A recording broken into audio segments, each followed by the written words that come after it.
Hey, this is Steve in Dallas, Texas. It's Saturday morning, my friend. And you are listening to Light Talk. Yes, you are. And this is Stan. Good morning from Gainesville, Florida. And today we're discussing women designers, cleaning and serving, and why we like France. And all of that is on Light Talk.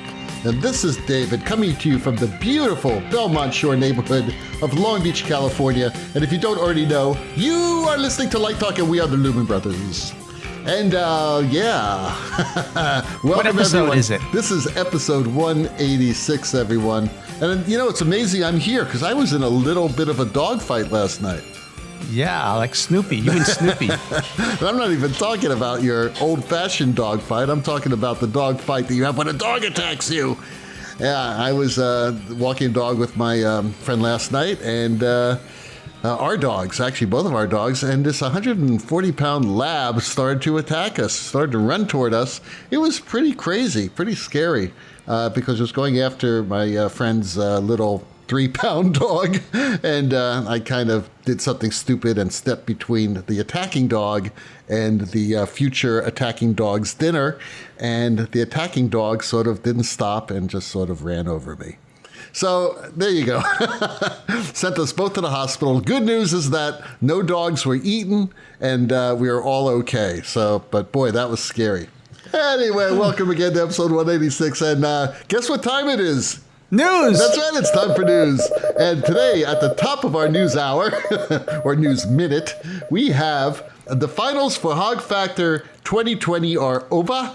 And we are here to announce the winner, and it is Webster University. Webster University won Hog Factor 2020. We would like to congratulate all the 3 finalists. Along with Webster, we had Texas State and SMU for making the finals. So everybody's a winner. Everyone goes home with something.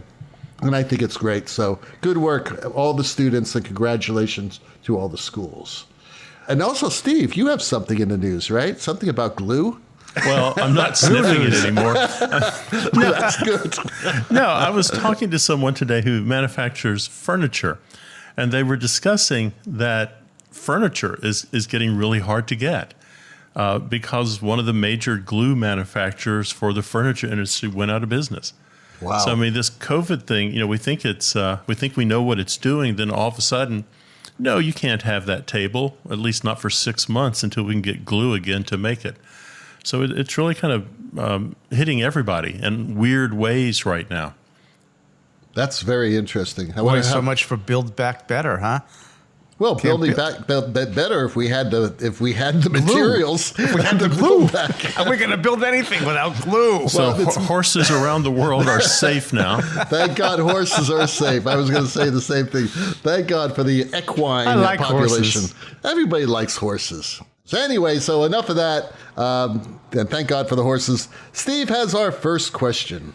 Sure. It comes from Corey in New Mexico. And Corey writes, I'm writing a paper on women who pioneered lighting. Any suggestions? Oh, my. A lot. Well, there are the usual suspects. But I'm going to suggest that you look a little further. And there are 3 people I think you should look up. So number 1, Loie Fuller. I took it right out of my mouth.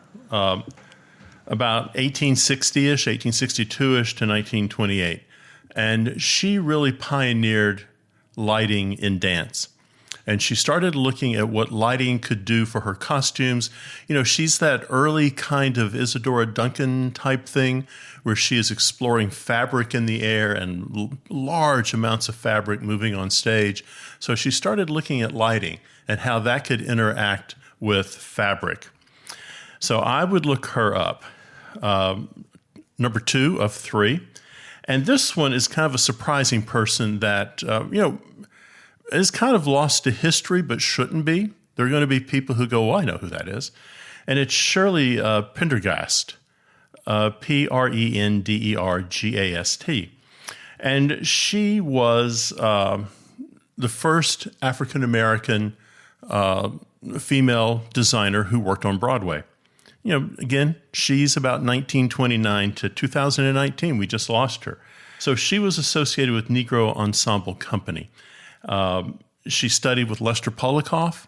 But here's a woman, again, who is pioneering the lighting industry. And the third one you really need to read about, and this one, again, is being lost a little bit to history because there's so many fabulous lighting designers today. And, everyone starts with Theron Musser or Gene Rosenthal. But the other one who's being kind of forgotten is Peggy Clark. And Peggy Clark was an amazing designer. She did scenery and lighting. Peggy Clark, about 1915 to 1996. Again, she went to Smith College. She went to Yale. She worked in scenery. She worked with some of the top scenic designers at the time.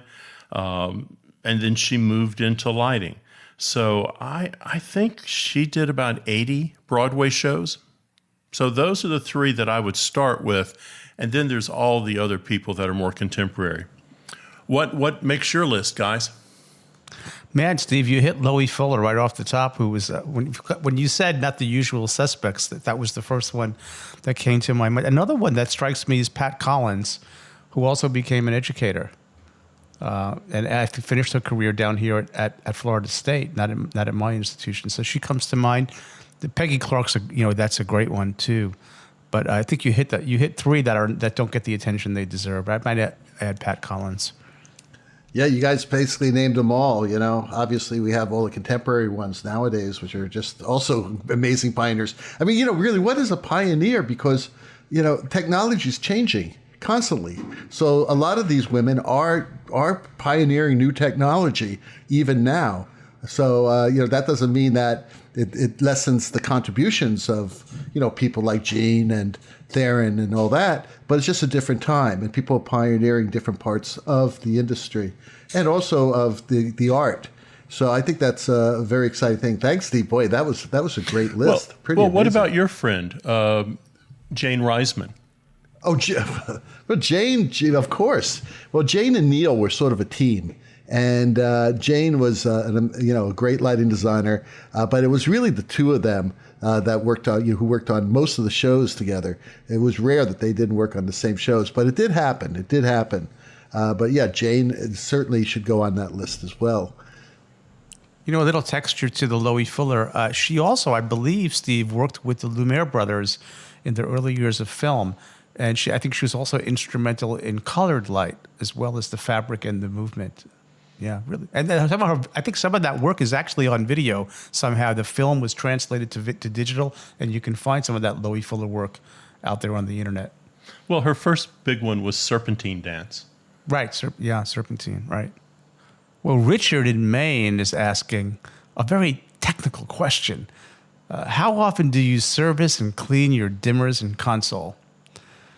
Well, I don't do that anymore, but when I was in charge of that kind of stuff, we sort of had an interval. We would want to blow out the dimmer modules about once a year in a dimmer rack and the electronics modules. So I would say we would clean the dimmers once a year, and we'd be careful not to use an air compressor, because the air compressors also have oil in them, and sometimes they spray a small amount of oil on your dimmers, which would not be good for the electronics. So you really want to use, a vacuum cleaner in reverse. You want to kind of make sure you have a good clean air going in through that stuff. Consoles, boy, I don't know. We rarely have consoles serviced just as a routine.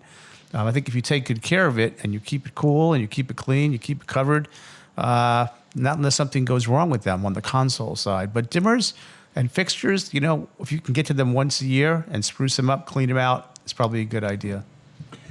I just had a thought. With everything happening with the pandemic and all that, do you think that theaters, when they do come back, will be completely changing out their HVAC systems to like a HEPA filters? Would it actually make the air cleaner in these amazingly dusty places? I mean, we all know how dusty theaters are. They're going to have to do something about that. And, if they do, then wouldn't that actually help with the longevity of dimmers and lighting equipment? Because there'd be less dust and less oil. Well, you have to change those filters on a regular interval. But I think if you're talking I mean, the way to keep air clean in any space, which is used commercially almost everywhere, is ultraviolet, in the HVAC systems, right? So the recirculated air is getting irradiated by UV in the systems. I mean, commercial buildings use it. It's used to clean. It's used to irradiate your beef before you eat it when it comes in the slaughterhouse. Radiate your beef. Yeah, I mean, they do irradiate your beef. It's true. That's how they get rid of that bacteria. But for dust, I think something interesting about that. It used to be that most of our technology was, didn't have computers everywhere. So dust was not as big a deal. Now, and if you build your scenery in the same space that you have all of your technology, that is an issue, David. I think you make a good point about, but the cost of upgrading HVAC systems is, that's a chunk of change. But it's going to have to happen. I mean, I really think everybody's going to do it. We're doing it. We're completely doing our HVAC system at SMU. To me, that's the answer. Or to me, it's essential that be done. I mean, because that was the first thing that we were asking about. Well, how can you have a class in a classroom if we don't even know what the air circulation is doing in these classrooms? By the way, getting back to the question, I'm going to vote for servicing your console at the end of your season. So if you're at a university and your season wraps up in May, service your console, send it in, have them pop the top, clean it out, do the whole thing once a year, and you'll get a lot more life out of your console. Alfredo from Madrid asks, how do you use block cues? Are they really necessary? Yeah, they kind of are. They will save your butt. Absolutely. Okay, so how do I use block cues? Well, block cues, first of all, let's talk why they are necessary. They are quite useful whenever you are writing multi-scene shows with multiple atmospheres, and you want to make sure that levels don't track into atmospheres and cues that you write after that one. And it's really necessary when you're writing the show out of sequence, which, by the way, happens about, for me, 70% of the time. It just happens, because tonight we're rehearsing Act 3. Oh, okay. We haven't looked at Act 1 or 2 yet, so I want to lay in some stuff in Act 3. How do I do that? When 2 days later, when I light Act 1, I don't have things tracking from Act 1 or from cues 1 through 53 into cue 212.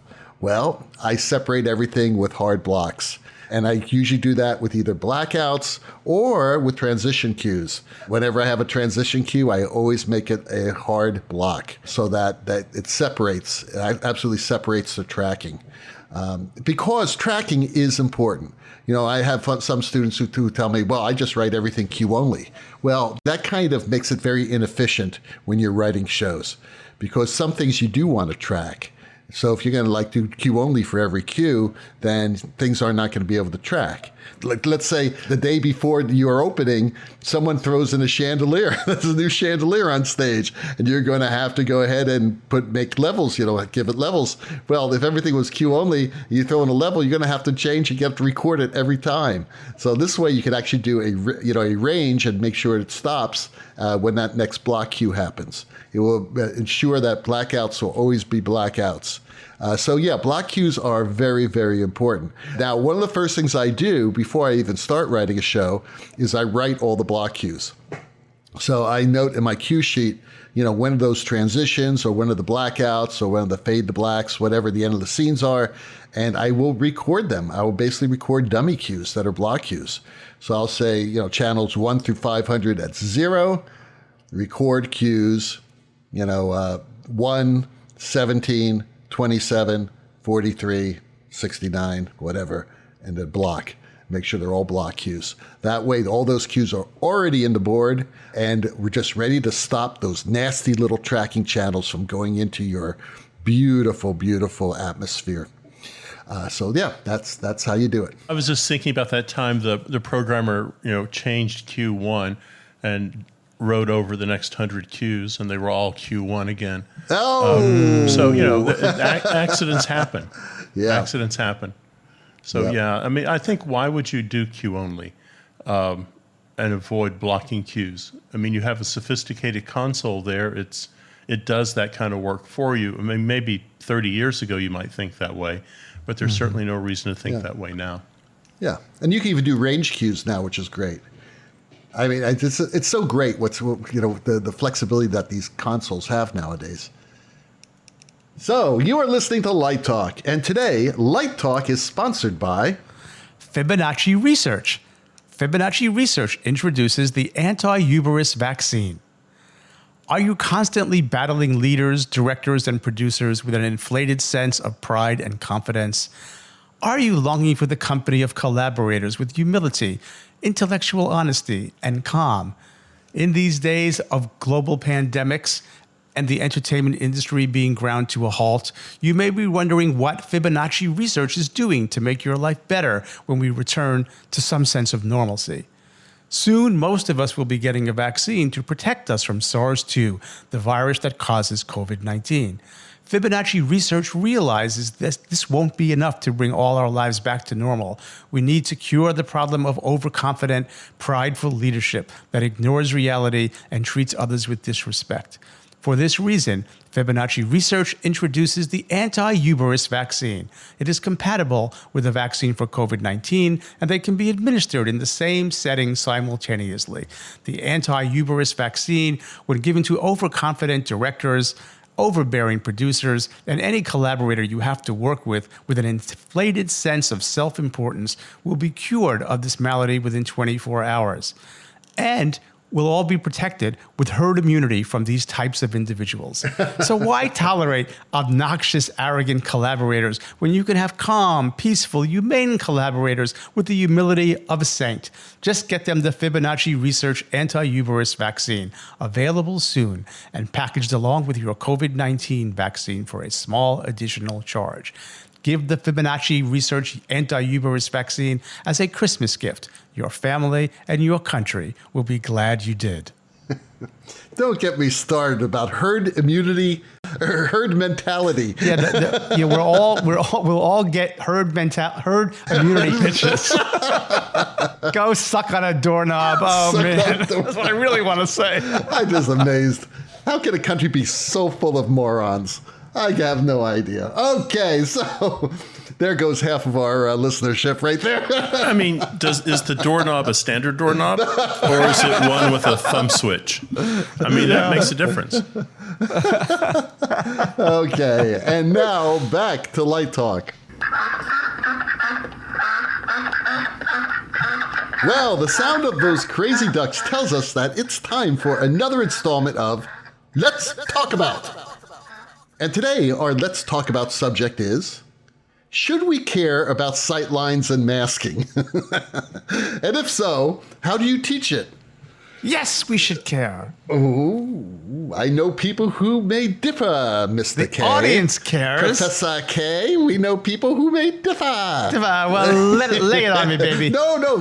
Why should we care? You go ahead and take the, one side of it. Oh, I don't want to see that actor waiting to come on picking his nose in the wings. You know what I'm saying? That's a distraction from the action. Hey, there's a title for you. Distraction from the action. It could be more interesting than the action. Well, then that's a sad commentary, isn't it? All right, sight lines. Sight lines. I mean, I think, the set designer, in my experience, the set designer takes the first stab at it, and then I look at it, and then I go, okay, that's going to be okay. That's not going to work. And then I mark it up and I send it back. And it's a back and forth negotiation, but you've got to understand how those geometries work, right? To me, it all starts with the production approach. And I think this is something that you talk about with the director and the rest of your creative team about really what you want the audience to see and what you want or not see. Yeah. What the approach is going to be about this theatrical event. Is it going to be where you want to create another world on stage? You don't want to remind yourself you're in the theater? Do you want to be aware of where you're at? Do you want theatrical elements to be seen? And how many theatrical elements do you want to be seen? Is it enough just to see the lights, or do you want to see people off stage picking their noses, as Stan said? We know shows that are like that. The most important thing is that you make a decision one way or the other, and you don't just say, well, it is what it is. Oh, that's terrible. I hate that. And unfortunately, I have seen that a lot in some schools and also a lot of shows that I've seen. Not professional shows, because I think that this is a basic thing, and creative teams and directors really do care about the theatrical experience. One thing I always tell my students, and I was talking to them last week about this, I asked them a question: when you go see a show, when does that experience start? Some people say when the house lights go down, but I had one great student. He said, as soon as I park my car. The parking lot, absolutely. And he was so right about that, because it is about walking into the theater, into the building. What's happening in the lobby? Is there music playing? Are there displays? What does the theater look like? And what is the facade? And what drives me crazy? Okay, it's Dave's beefs. Okay, it's a David's beefs today. But what drives me crazy is when student lighting designers, when the last thing they write, the very last thing, the last light cue they write is the preset. No, the preset should be discussed long before you get into the theater, because then you're discussing what is the atmosphere that the audience is experiencing. Masking and sight lines. So, and then masking, and if you want masking, you don't want masking. But also, what is that atmosphere that you're creating visually, lighting-wise? So that sort of discussion happens at the very beginning, whether you're going to have masking and not masking, what's going to be masked, what's not going to be masked. And it was really interesting when you look at a show like Hamilton. Lighting is extremely expressionistic, and you see the lighting, and the lighting is exposed. Not all of it, but a great part of it is. And that's all done intentionally, and it makes sense. It makes sense. It's not something that's arbitrary. So yes, masking is important. Well, I think the thing about masking and both legs and borders, I think as a young lighting designer, you have to understand how that works, and you can't just kind of leave it up to someone else, because it's going to impact where you put your lights, obviously. And, a number of times I've seen young designers be completely surprised that all of a sudden their first electric is all over the border as they shoot up stage, or they're trying to get a rear shot in, and again, they're clipping the border, or their booms are placed in such a way that they can't quite get the shutters right without lighting up the leg also. So I think it's a big deal. I think you also have to think about the experience of the audience. If you go and look at the extreme sight lines, what are those people seeing when they're looking at the stage? When I'm on the road, I usually set my sight lines. I mean, if I'm going to have a recipe, I'm going to set my sight lines at about the third row in the auditorium. Now, that, of course, that is impacted by the orchestra pit and the apron and things like that. But generally speaking, I usually trim for the third row. I think if you're trying to mask the show and people are seeing lights from the 15th row, you're really not masking your show at all. So you might as well get rid of them. So masking and legs and borders, I teach that by walking my theater students into the room. And we sit there and observe it. We draw it. We look at where things can go. But, I think what a lot of people overlook, particularly when they're in college, is that there's a theater, 50 or 60 feet away from the classroom. Yeah. And rarely in your life will you have that opportunity to be able to walk in and see what it's actually doing. And there's no harm with that when you're young and you're learning your profession. I'd much, I'd love to be able to fly to every theater that I'm going to work in and do a site visit and not just have to work off a blueprint. But eventually you have to learn how to do that. But in those early days, walk in, cause and effect, see what that masking is doing for your show. Steve, you're absolutely right. I mean, you really must look carefully at that first section that comes onto your desk. When you see that section, you check your shots. You check, like let's say there's a second story on the set. Well, my first question is, how do I light somebody up there? And if you're expecting to light them from the first electric, right? And there's a border between that and the second electric, you better make sure that you can make that shot. That second electric may be too high of an angle to light somebody up on that second story. So then if indeed there's a border there, and it's blocking your shot, don't just say, well, I'll figure it out later. You don't have time to figure it out later. You then deal with it. You talk to the set designer, say, we're going to have to work on this. We're going to have to figure this out. Can I raise this border a foot? Well, if we raise the border a foot, then that means we're going to have to raise this border a foot. And, well, can we add another border?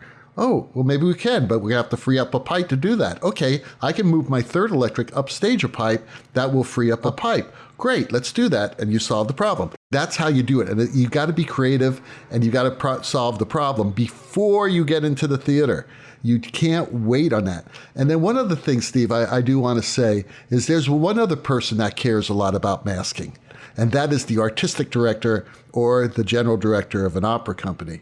Because if that general director or artistic director don't want to see lights, they will go to that first row. And they'll sit there and they'll say, you know something, I have someone who pays $700 for this seat. I don't want them seeing lights on the second electric. And guess what happens? you raise the electric or you lower the border, and there goes your shot. So be safe. The other place that young designers mess up is they have 3 electrics on stage, right? Downstage, midstage, upstage. And they've got a set of backlight on the third electric and a set of backlight on the second electric. And then they start monkeying with their trim heights to make it work for the borders. So all of a sudden, the second electric is, trimmed at 20 feet, and the third electric is trimmed at 25 feet. And they can't quite figure out why they're not getting the same quality of light out of it. So you've got to think about your playing heights for your electrics and the lights you put on and what you can do. The other big mistake that I see youngsters making is they put a conventional electric in, an electric with conventionals on it. And then they start slapping moving lights on that pipe too. It's a whole lot better if you can to put your moving lights on their own independent pipes. So you're not putting that on the electric with the conventionals if you do have to monkey with trim heights a bit. Absolutely. That's a great, great suggestion, Steve. Always use 2 separate pipes for your movers and your conventionals. Also, sometimes if you have your moving lights that they're swinging around quickly, they'll torque the pipe, and that pipe may start swinging a bit. And if you have, especially a gobo that's hitting something like a wall or something like that, and that light's on, and you have a mover on that pipe too, you're going to see that gobo move. So let me ask a question to you guys, because and I'll tell you why this has been on my mind lately. But do you teach it, and how do you teach it? I think Steve said it. He walks them in the theater and sort of a trial, sort of a cause and effect methodology. Well, people are always worried about a section. All you need is a 8.5 by 11 piece of paper and a ruler. You don't have to. Sections are really easy to draw. They're just not taught, and people get freaked out by what a section is. And sections don't have to be pretty. They just need to be accurate. And I was taught that you can do quick sections right on your light plot. And I still do it, and I still teach it. I say, you want to see if you can make the shot? Let's do the section. And you just draw the line from the light, right? On the light plot I'm talking about. And you all of a sudden you create the floor. You actually draw a line from that light to where it's focused, right? And that's the floor now. That's now the floor. Then you draw up 6 feet for the actor, right? Perpendicular to the floor line. And then you draw up from that light to whatever the trim is. And you draw where the border is, where it intersects that line. And there's your quick section. You can see if you make the shot. That's the easiest and quickest way of doing it. So I have a small dissent. Yes, that you can draw a very simple section and get your shots and see that. But I would argue or propose that it's not quite so simple because there are a lot of moving parts. So there's a lot of adjustment. Once you decide where your extreme sight points are, whether you're masking, I agree with Steve, third row, second row in terms of the vertical sight lines. And then your horizontal sight lines, your extreme left to rights, and for your legs. But things are moving. Early on, the set designer is still maybe hasn't determined the height of the walls or where this unit is sitting. So there's a lot of flux in the early phases of development about these things. So the masking sort of has to adjust in a sense. And sometimes, and I'm doing a project right now where I'm developing a proscenium, okay, for a theater that doesn't have one. And so I have the freedom, and I'm also doing the seats. So I'm determining the sight lines. I have a range of how many seats that the owner wants in the building. How wide can we go? What size? And the proscenium is going to be adjustable. It seems they really like that idea. So it can be a 40-foot, or it could be a 30-foot. It could be 24 feet tall, or it could be 18 feet tall, right? And then I keep moving things around until I get it to the sweet spot. So I think the concepts are simple, but the actual execution, because other things are developing. There might be orchestra shells in the auditorium. There might be orchestra shells on stage. So there's just a lot of moving parts to that. And I think, in my experience in academia, it sort of gets done, but it gets done in sort of a sloppy way. But there's two different points there, right? There's what you're doing, which is what an architect does. That's completely different from what a student is doing on a show. So yes, I could see how your section could be very complex and there's a lot of thought going into it.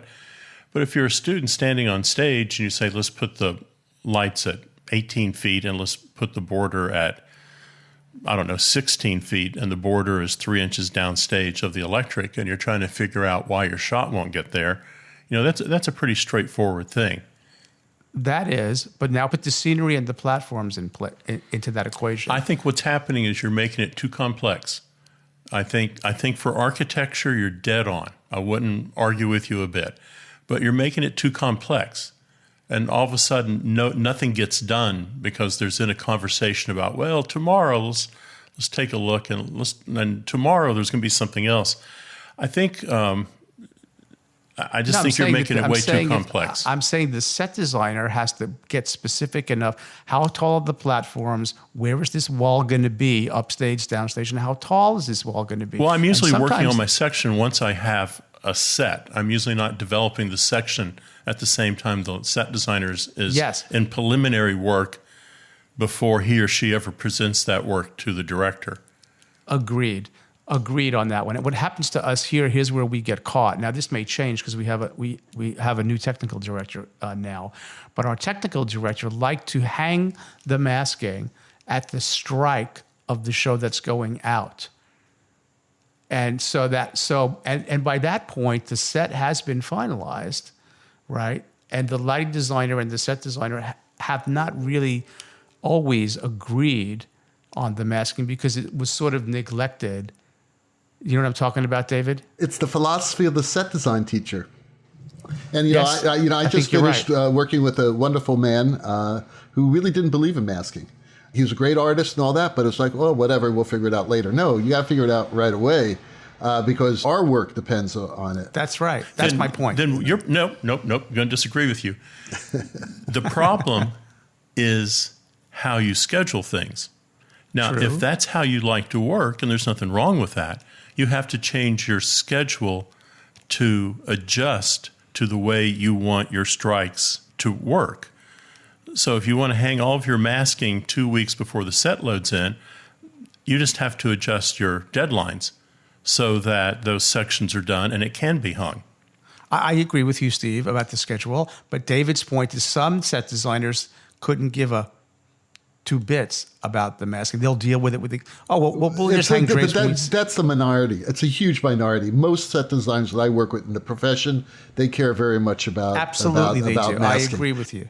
But sometimes the students are not. I have students right now, graduate students, who were not taught much about how to mask this. They're going to have problems.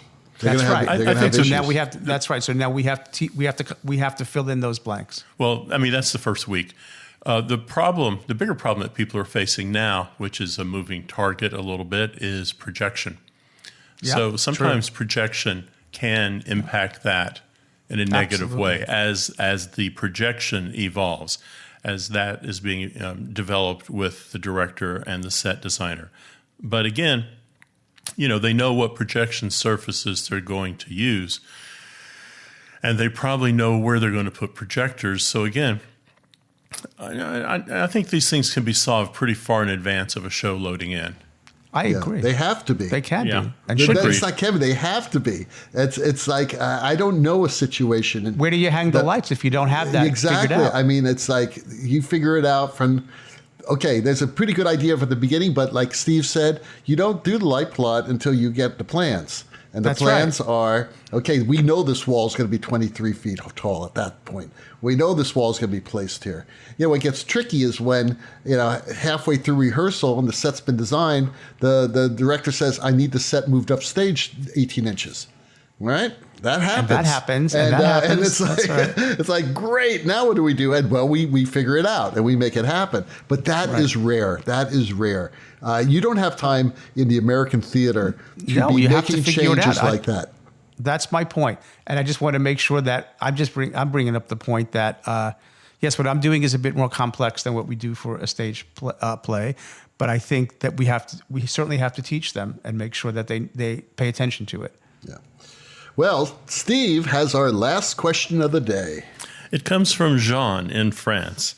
And Jean writes, what surprised you most when you started working on our side of the Atlantic?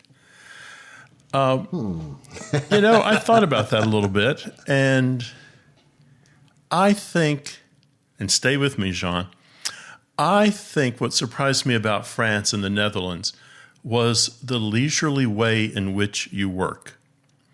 In America, you walk in the theater and it's like, let's go to work. Work. Let's get the ladder. Where are we going? And the thing that I really liked about France and the Netherlands is you show up at the theater and the first thing, the master electrician walks up and goes, how about a cup of coffee and a cigarette? And let's have a cup of coffee and let's talk about how the day is going to evolve. Let's talk about the objectives of the show. It just feels... Sometimes when I'm in Europe, the Europeans are more invested in the show. And the Americans are more like, let's hit the punch card and start the clock going. So when I first started doing that, I thought, oh, this is terrible. I'm going to lose half an hour every morning to someone who wants to have a cup of coffee with me and talk about the show. But what I found over the years is it makes the rest of the day go so much better because everyone has, maybe my steps in coming into the theater are 1, 2, 3, 4. And maybe that master electrician in France says, maybe step 1 should be step 2. So and here she explains why that'll be more efficient in the theater that day. And it generally is because they know their theaters and I don't. They know their crews and I don't. I totally agree. And it has to do with 2 or 3 things. Priorities is one. People in Europe seem to have their priorities straight. And family is really important, and friends are really important, and goodwill is really important. And also, so let's get down to the nitty gritty here. You have more than 8 hours to hang and focus your show, okay? I mean, you in the United States, you have to say, oh, I only have 8 hours here, so I can't, hang more than 200 lights and blah, blah, blah. Now, in Europe, you have weeks. And in most cases, in a lot of places, and especially in Italy and in Germany, you are the project for the next two or 3 months. That's it. So the pressure is not nearly as intense as it is in North America. Yeah, with dance, I'm usually in the theater for a week. Yeah. The other good thing is siesta time. I like siesta time. And one of the things I liked about the Netherlands is that most European theaters have a little canteen in them, or they have a kitchen that the stagehands can cook in. And I also kind of like the shared meals, that everybody would bring something and it would kind of go into the crock pots and there would be a shared meal, maybe a dinner meal. Well, most theaters also have commissaries. Yeah. They have cafeterias where everybody eats. And by the way, the food is outstanding. And it's very inexpensive. You have lunch for like €5. It's like insane. But you eat with each other too. So there is a communal spirit there. that you don't get in the United States, which is a shame. And I think a lot of it has to do with socialism, too. I agree. I've worked in museums in Europe more than I have in theaters, and the siesta time, the middle of the afternoon, taking the break, working later, eating together, breaking bread together is the great lubricant of human relationships. I really agree with that. The great lubricant of human relationships. Love it. Well, that being said, the rocking sounds of the Luminoids tells us that once again, you spent another morning listening to Light Talk. You can hear our show on Spotify, iTunes, Google, YouTube, and just about every podcast site out there. Check out our website on lighttalk.org for future guests, and be sure to follow us on Facebook and subscribe to our podcast. That way you will not miss a second of Light Talk insanity. No guarantee is offered regarding the accuracy of any statements or opinions made on this podcast. However, if you decide to litigate us, the law firm of Flocked, Flair, and Claire, and their paralegal, I am Schnoot, will defend us until our retirement funds are depleted. Light Talk is written and produced by the Lumen Brothers, coming to you from Long Beach, Gainesville, and the Republic of Texas. And be sure to join us next week when we talk about more happenings in our crazy industry. All of that and a new sponsor. Light Talk, broadcasting questionable Lumen knowledge and humor around the world. So we'll see you all next Saturday morning. Goodbye from Light Talk. Bye-bye. Toodles.